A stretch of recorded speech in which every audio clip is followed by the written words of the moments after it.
Olá pessoal, sejam bem-vindos ao canal, eu sou Lígia Abreu, nutricionista. Hoje vamos dar início à nossa aula 4 das mini aulas de elaboração de fichas técnicas. Está quase acabando, só falta mais uma aula para acabar.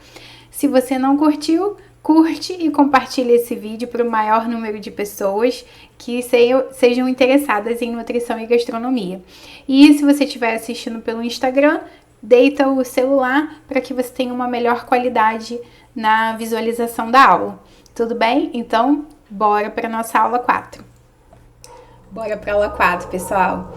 Bom, essa nossa aula de hoje é uma aula sobre técnicas de preparo. É para a gente falar um pouco sobre a parte da ficha relacionada à parte de produção e os aspectos sensoriais também. E aí, só recapitulando, nas aulas anteriores nós falamos sobre a parte das quantidades, fatores de correção, falamos sobre unidades de medidas e fechamos falando de custos, né? Custos total e custo da porção da preparação. Então, se você tiver alguma dúvida ainda, assiste a aula lá de novo, os conteúdos nas aulas anteriores para tirar qualquer dúvida. E aí, essa parte da ficha, então, referente à parte da técnica de preparo. Isso aqui é um outro momento da ficha que também é de extrema importância para a área de produção. Então, o setor de pré-preparo e preparo, por exemplo, é imprescindível que na hora que você disponibilize a ficha, aquela lá de produção, que a gente faz o recorte, lembra? Pegando só os ingredientes e as quantidades que vão ser utilizadas para o preparo, é importante que tenha também essa parte aqui da técnica de preparo, para que os profissionais de gastronomia eles possam entender o que eles vão ter que fazer, qual o passo a passo ali para seguir. É claro que na prática, depois de algumas vezes que o preparo ele é realizado, o cozinheiro ele já sabe de cor e salteado, obviamente, como é que prepara aquilo ali, tá? Mas a gente tem sempre que ter disponível esse documento nas áreas de produção. E aí, essa parte aqui da técnica de preparo, como é que a gente descreve isso na ficha técnica? É importante que essa descrição ela aconteça nesse formato aqui, ó, como se fosse um passo a passo, como se fossem as etapas. Não pode ser igual a gente vê nas receitas, que a gente coloca um parágrafo e vai escrevendo tudo no parágrafo, né, para economizar o espaço ali da folha, né, onde você vai deixar aquilo ali registrado. Então, e sempre o ideal é que a gente utilize o verbo no infinitivo. Vocês estão vendo? Ó? Higienizar, rasgar, temperar, empratar, finalizar. Então, sempre falando de uma maneira geral. A gente não fala direcionando para ninguém. Nas receitas, a gente usa o verbo assim, ó. Higienize as verduras, ou seja, você higienize as verduras, né? É preciso que higienize as verduras. Aqui na ficha técnica, não. Na ficha técnica, a gente tem que utilizar nesse modo aqui, dizendo é para fazer, né? E aí a gente usa o infinitivo. Então, ao invés de eu usar higienize as verduras, eu falo higienizar as verduras, ou seja, devem ser higienizadas. As verduras devem ser higienizadas. A mesma coisa, eu dou a sequência. Aqui é o modo de preparo da salada com camarão, né? Dessa receita que eu peguei, transformei ali em ficha técnica e trouxe aqui como exemplo para vocês. E aqui vocês vão ver cada etapa, então é fácil para que o cozinheiro, o auxiliar de cozinha, quando ele olha aqui, ele sabe, por exemplo, ó, higienizar as verduras. Quem faz isso? É auxiliar de cozinha ou é cozinheiro? Então, quando ele olha, ele sabe, eu tenho que fazer etapa 1, etapa tal, tá? Então, isso aqui facilita muito a vida do colaborador lá na área de produção. E aí, precisa ser nesse padrão aqui, tá? Na sequência, a gente tem os campos de preenchimento em relação a rendimento, porção e fator térmico, tá? Esse campo aqui de rendimento, a gente só consegue ter esse valor aqui quando a gente finaliza a preparação. E aí a gente pesa essa preparação, desconsiderando, obviamente, o valor do utensílio, o peso, né, do utensílio que está sendo utilizado. Então, eu estou usando uma gastronorme, uma GN. Eu vou lá e eu peso essa GN antes, ou então eu ponho na balança, taro a balança e depois eu utilizo esse utensílio para poder pesar o alimento depois de pronto, tá? E aí eu sei o valor que eu vou encontrar ali do alimento.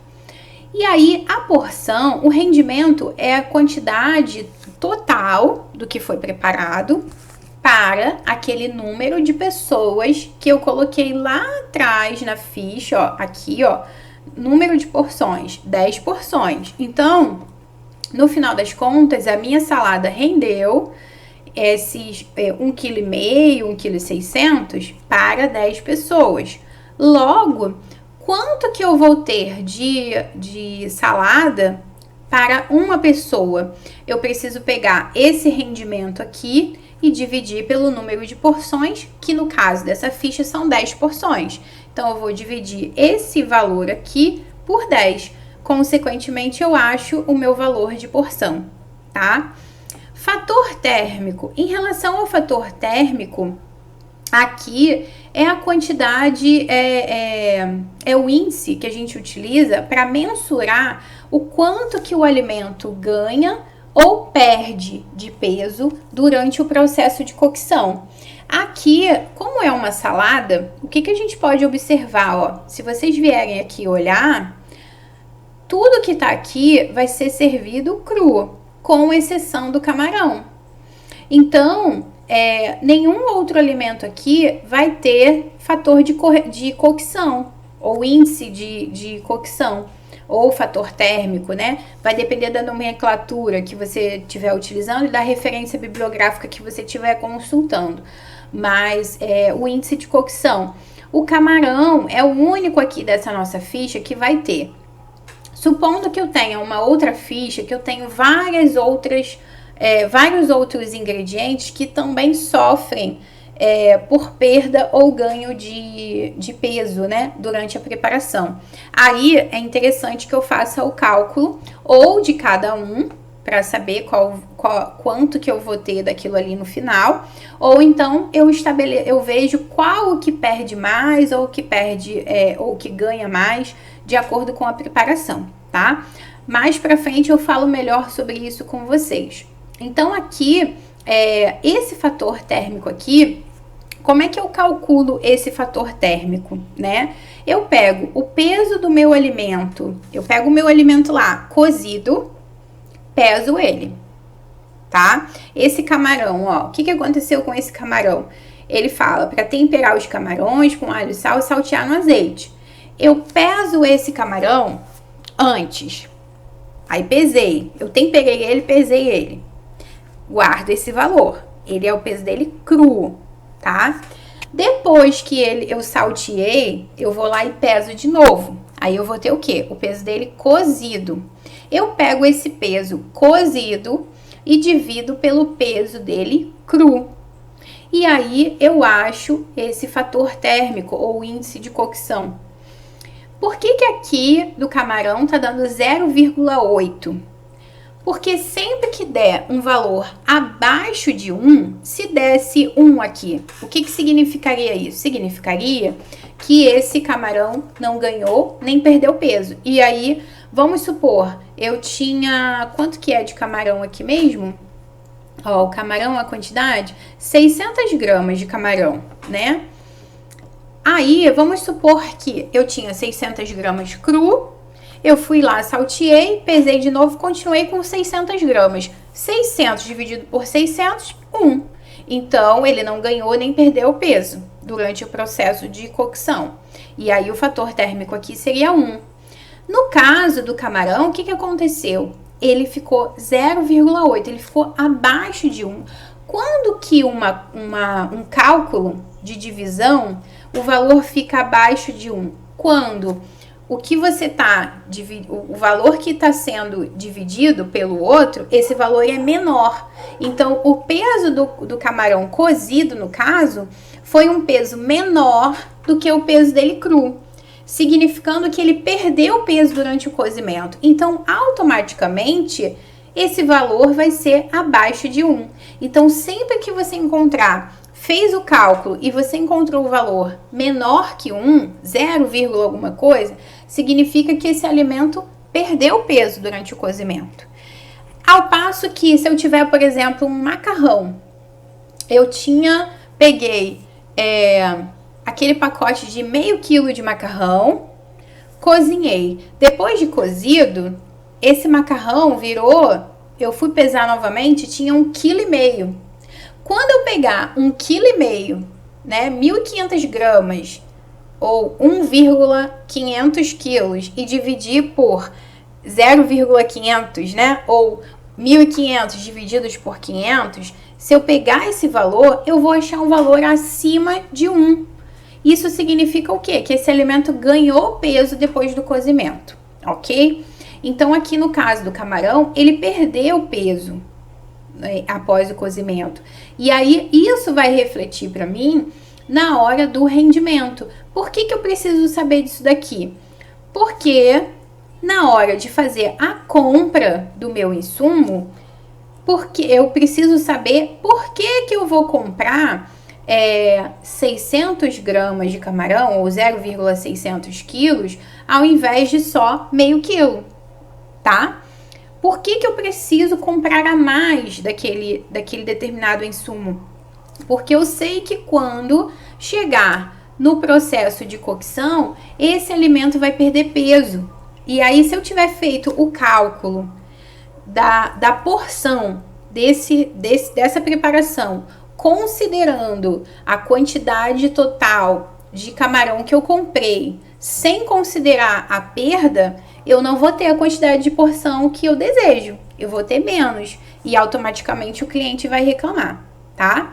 Então, essas são algumas informações também que a gente faz a medição, né, a avaliação dentro da área de produção assim que o preparo é finalizado. E aí, além disso, a gente tem esse outro pedaço da ficha em relação ao comentário sensorial, aos aspectos sensoriais. Então, eu fiz uma primeira vez, eu fiz os testes e eu cheguei à conclusão que essa salada, ela tem uma determinada cor predominante, ela tem determinado aroma, ela tem determinado sabor e determinada textura. Qualquer pessoa que vier fazer essa preparação futuramente, ela olhando para cá, quando a preparação fica pronta, essas informações têm que ser equivalentes. Quando ela fizer a análise sensorial do preparo dela, tem que estar batendo com o que está aqui, tá? Da mesma forma, eu tenho um campo onde eu deixo as observações em relação a esse preparo. Então, aqui, por exemplo, ó, eu deixo observado atentar-se ao tempo na hora de saltear o camarão, colocar crotons e queijo parmesão somente na hora de servir. O que provavelmente aconteceu aqui? Que foi o que aconteceu, na verdade, né? Eu fui fazer essa preparação como teste, né? Eu fui fazer uma vez, né? E aí, empratei e tal, bonitinho. O que eu fui ver? Que eu tinha deixado o camarão passar tempo demais. Aí o camarão ficou duro. Aí eu já botei observação. Depois, eu observei também que eu botei o croton, botei o queijo parmesão e tal. Como o camarão ainda estava meio quente quando eu botei o queijo parmesão, ele já começou a derreter. E o croton, em contato com esse calor, em contato com os temperos, né, dessa salada, ele começou a ficar molenga também. E aí tirei foto e tudo, né, e tal. Quando eu fui degustar, já estava meio... O aspecto sensorial não estava aqui, ó, por exemplo, ó, fibroso e crocante. Então, eu botei essas observações aqui para quem for fazer esse preparo futuramente possa tá atento a isso daqui, ok? Então, nessa aula de hoje, nós vimos um pouco sobre essa parte de técnicas de preparo, tá? Na próxima aula, nós vamos falar aqui, ó, sobre ficha técnica nutricional, ou seja, sobre as informações nutricionais. Então, fiquem ligados. Bom, Espero que vocês tenham gostado do vídeo de hoje. Não percam o próximo vídeo, que é a nossa última aula, que a gente fala de informação nutricional. Um abraço, pessoal!